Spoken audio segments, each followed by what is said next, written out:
Good day everyone, my name is Rod B. Puminto.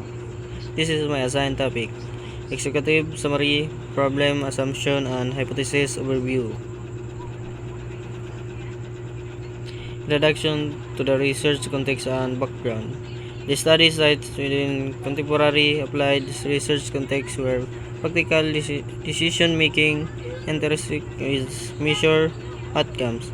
Background literature indicate a gap in solution and consistent evidence motivating an investigation that is both empirical and actionable.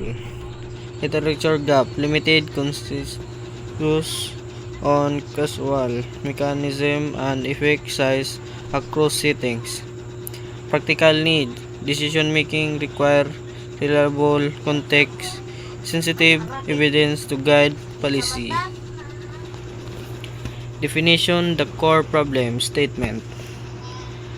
The central problem inconsistent outcomes are in applying intervention X across population Y, producing uncertain benefits and variable adoption.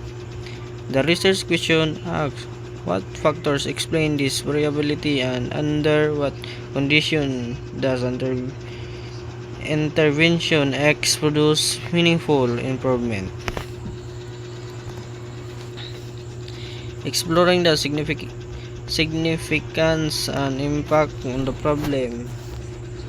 Resolving this problem influence policy, efficiency, resource allocating and stakeholder trust. If this variability can lead to resource and unique applicable outcomes, demonstrating clear causal pathways will scale of affecting practice and reduce implement risk. Primary benefits include practitioner, policymaker, and effective communities who rely on predictable evidence-based intervention. Articulating key assumption guiding the research. Assumption 1. Intervention fidelity and can be measured reliability across site. Assumption 2. Primary outcomes in individual change within the study time frame. Assumption 3. Confounders are observable or can be controlled via design. Justification and rationale more for each assumption. Each assumption is supported by prior study, pilot data, and methodological safeguard.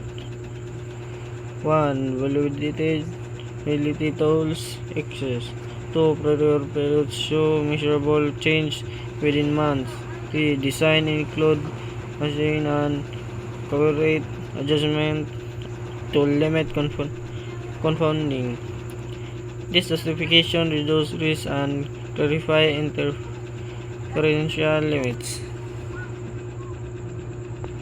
Potential limitation and delimitation of the study.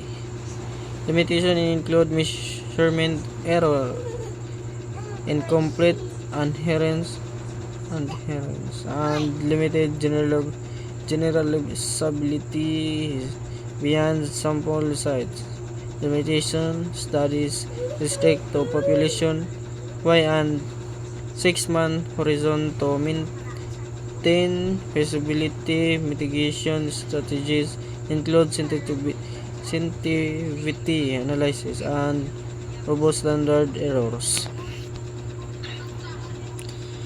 Conclusion and roadmap for further investigation. Next step: finalize measurement tools, run pilot pre-analyze plan, and conduct the full study where plan subgroup test finding will inform schedule recommendation and identify context where intervention X is most effective. Phase 1 pilot and tools validation. Phase 2 full implement and analysis. Phase 3 dissemination and scaling guidance. Thank you.